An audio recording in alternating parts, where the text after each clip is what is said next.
Hello everyone, my name is Dutch, and I'm sort of okay at most jobs in Final Fantasy XIV. I'm also the free company leader of a small friends-only FC called 3 Strikes, and whilst this following video is meant for the members there, if you're not and are in fact a YouTube viewer, please stick around, maybe you'll learn something. If you search for a job guide on YouTube, there are likely 2 types of video you're going to find. The first is an in-depth rotation guide. These are usually very well put together, incredibly useful for optimizing rotations and openers, and generally not too hard to follow. They're also useful for someone who is literally just starting a new job. The second is more like this series will attempt to be. Those are more overviews of what a job does, except they tend to either be very brief in order to cover more content or comedic in nature, and that detracts from actual learning material. I have several sprouts who are all very interested in alternate jobs, and I also play several myself. I play all 3 roles in the game, but not all jobs in the game, so for the ones I understand and can comment on, I'm going to make this and the following videos not an in-depth rotation guide, but succinct 101 instructionals, broken up into several stages.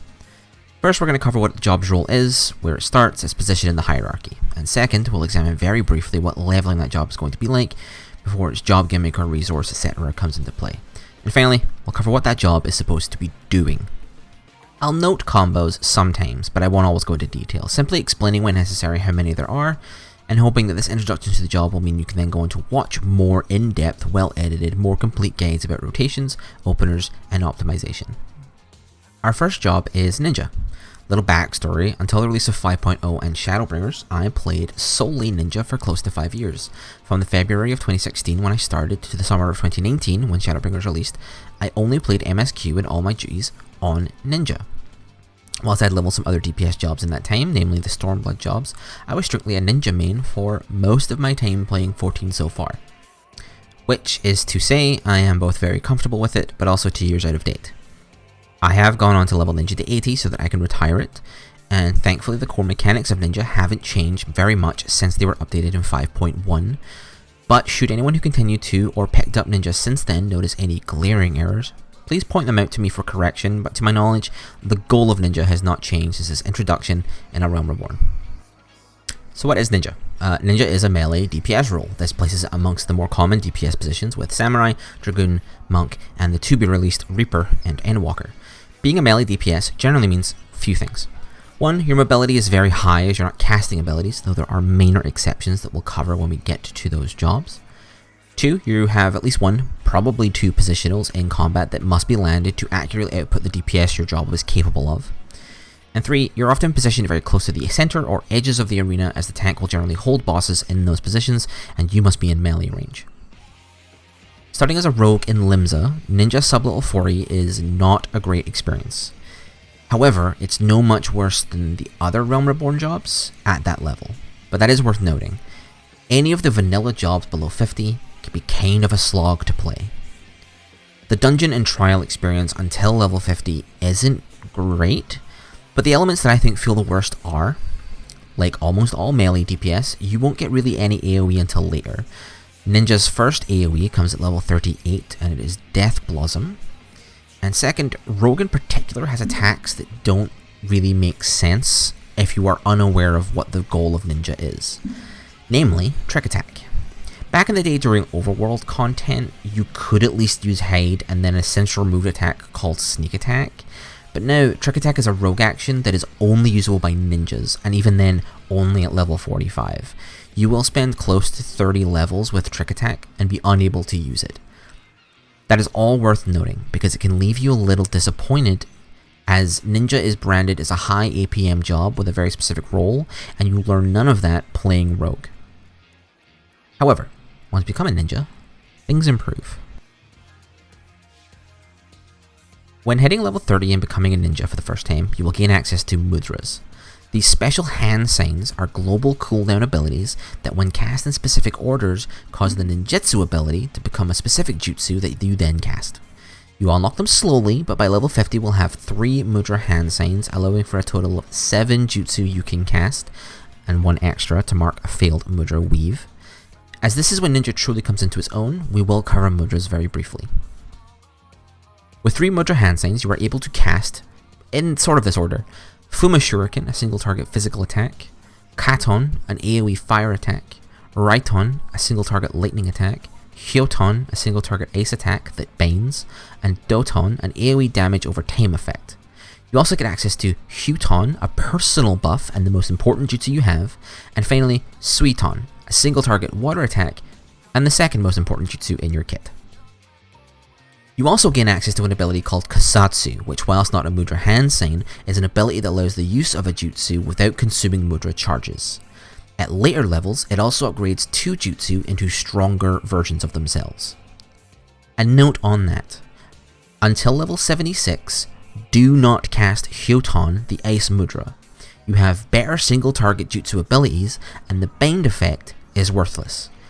However, at level 76, after having used Kasatsu, Hyoton is upgraded into Hyosho Ranryu, Ninja's highest potency single target attack.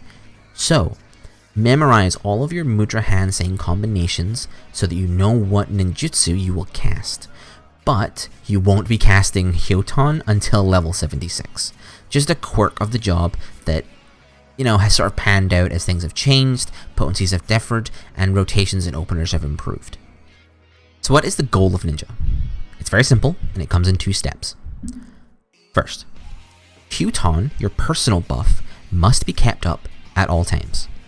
Once cast, it lasts 70 seconds, and it should never be allowed to fall off at any point in either combat or even between pulls. Until level 52, that will mean you have to recast Hyoton. You'll have to put all 3 mudras in order and cast Hyoton to recast it. However, at level 52, you unlock Armor Crush, and this is your second and final combo weapon skill. When used, it adds 30 seconds to your Hyoton timer.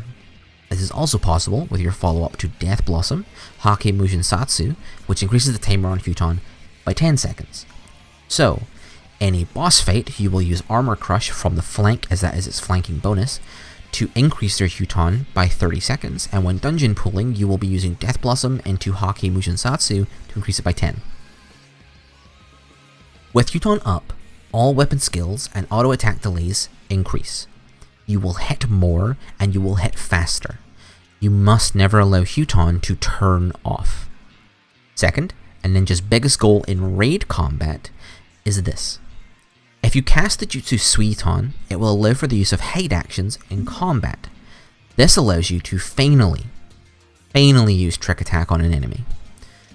Whilst Trick Attack should be used from the rear as it's much higher potency from there, landing Trick Attack at all will give an enemy a debuff that increases damage from all sources by 5% for 15 seconds. Trick Attack, or Trick, the window for it, is called the burst window. Lots of jobs have a burst window, this is Ninja's. Whilst Trick Attack is up, you should be hitting the enemy with everything you have. In raids, particularly in Savages or in a static or a pre-made, you will maybe coordinate Trick Attack so that everyone can align their burst windows. And that's why Ninja is sought after so much for that utility. However, even in normal content, dungeons or trials, you should at least be landing Trick Attack at every single opportunity. When Trick Attack is about to come off of cooldown, you should be casting Suiton and then Trick Attack. And that is Ninja's entire goal. 1. Keep Hyoton up at all times. 2. Land Trick Attack at every opportunity. From level 62 onwards, Ninja does gain access to the Ninki gauge, which is filled by using weapon skills, and is spent on off-global cooldown or OGCD attacks. There's also Tenchi Jin, an ability that you'll need to examine in other more in-depth job guides from other people to understand the best uses for, as it is the only ability that Ninja has that cuts off its own mobility. Using it efficiently is not something that I feel equipped to comment on. However, nothing from that point on fundamentally changes what Ninja has to do. In fact, all Ninja gets after level 52 is more abilities that should be spent under your Trick Attack window or to avoid overcapping on Ninki. And that's it. This has been your 10-minute introduction to Ninja. If this was of any use to you, please feel free to subscribe, comment, like, or even just give the video a link to someone who may need it. And I'll see you again in the next one, where we are going to cover a tank.